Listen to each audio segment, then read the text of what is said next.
Hey, what's going on YouTube? I'm Jonathan, and this is Atlas. Welcome to Atlas Overland.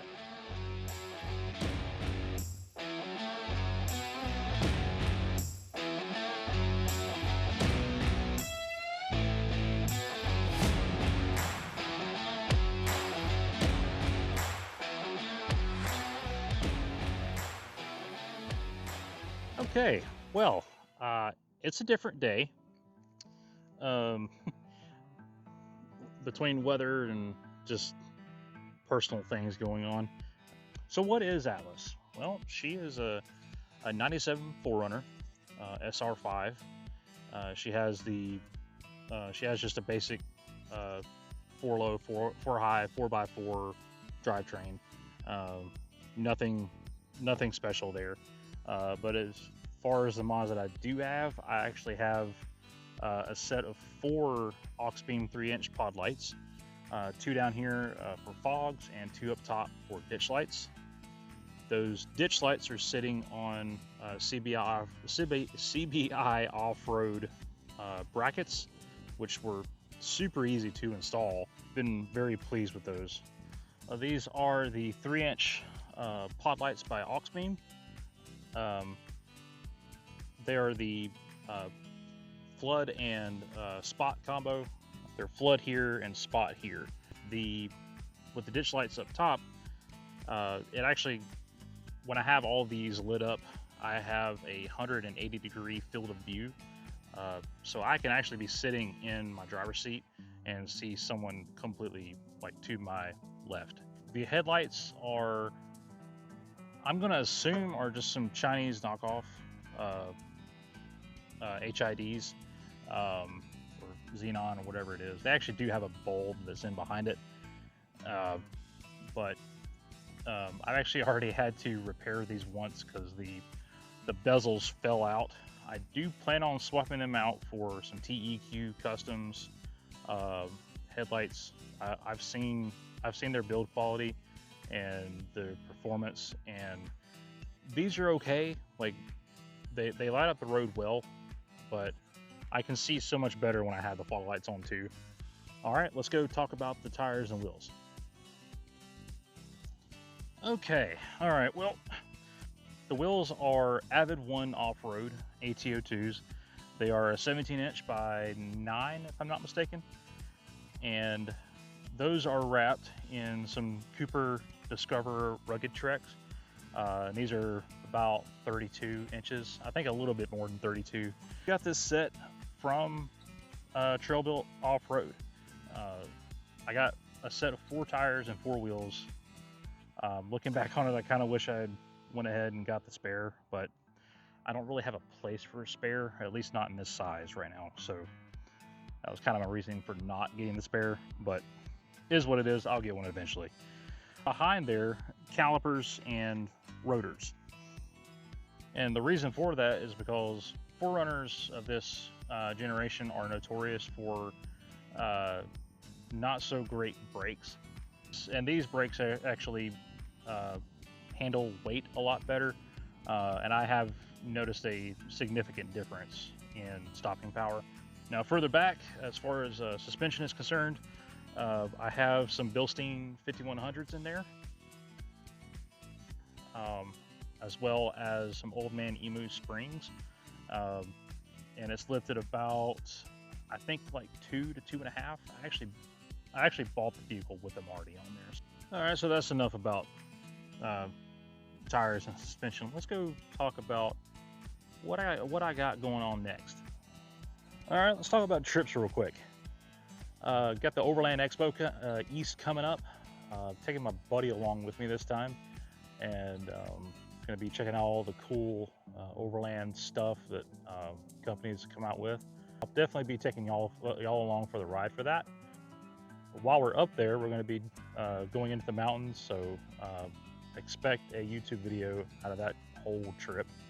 I got a big one that I really want to do, and that's a cross-country road trip. I live in North Carolina, and I really want to go to Montana. There's something about those mountains in the West that just, they speak to me. I love the mountains already. I love the Appalachian Mountains, but just something about the Rocky Mountains that really just, it does it for me. I don't know how to explain it. Which our first stop will actually be in Colorado. I've actually got all this stuff planned out already on X Off-Road. We want to check out Stony Pass and then into Engineer Pass. I don't know if I'm going to try and do Black Bear Pass because it is kind of out of the way. You have to go down Black Bear Pass into Telluride, and then to get out of Telluride, you have to make a big old loop into Utah and then back up. Yeah, it's really out of the way. So I don't know if I'm going to have time for that, but ride up into Wyoming and stay at the base of the Grand Tetons. I think that'd be really cool. Yeah, and also probably check out Yellowstone National Park, and then ride up into Montana after that, and stay a whole week at the base of Glacier National Park. Hopefully I can make that happen sooner rather than later. But yeah, I just bought a house. Funds are a little bit tight, so maybe this YouTube thing will work out. I'm just going to go ahead and share this very lofty goal that I have, and that is the Pan America.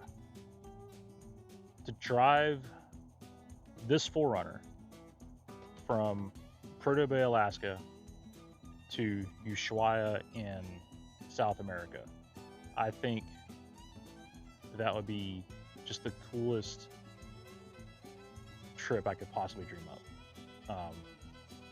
And that is kind of the idea of this channel. Being able to take a rig on a more or less budget level and to go overlanding with it and go find really cool trails and not spend a whole lot of money to do it is kind of the ethos of this channel. Overlanding on a budget, and show you guys how to do that, or at least show you how I do it, and maybe some ideas of your own. But that is kind of the main idea. Just getting out there and having fun with your rig. That's the most important thing. I do not believe that you need to spend $100,000 on your rig. I don't think that's necessary. Now, if you can build stuff yourself, then you can save a lot of money and get more out of your rig, and that's a really cool option too. Now, future mods that I have in mind for this rig is definitely going to be a front bumper, a winch. Probably going to go with like a coastal off-road front bumper, and probably a Badlands 12,000. The value for money that you get out of that, and I find it interesting that Matt's off-road recovery, he uses two on his large off-road recovery rig to pull vehicles out of ravines and stuff. So I think they're pretty good. So that's what I'm going to go with. As far as rear armor, like rear bumpers is concerned, probably also going to be coastal off-road. And these are going to be DIY kits. I don't really, I would probably prefer to get them already built and powder coated and stuff like that, but I have a welder, and my wife, she fusses at me sometimes for not using the welder that I bought like months ago.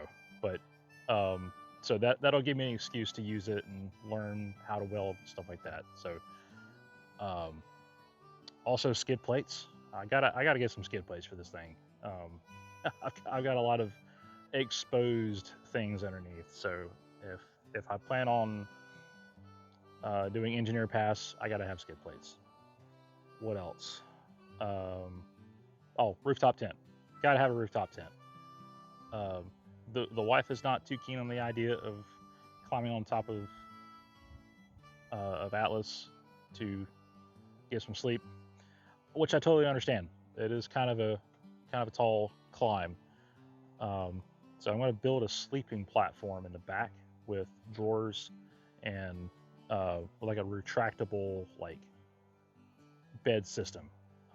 It's just going to be like a thing I just pull. Like I lay the seats down, pull the board, and it just like plops into place. And just lay out some bedding and stuff like that, so she can sleep in the back. Y'all can expect some build videos out of all these mod ideas that I have, and how I just go about it. All right, well, that's all we got time for today. If you guys have any suggestions, any comments, ideas, leave them down there in the comments.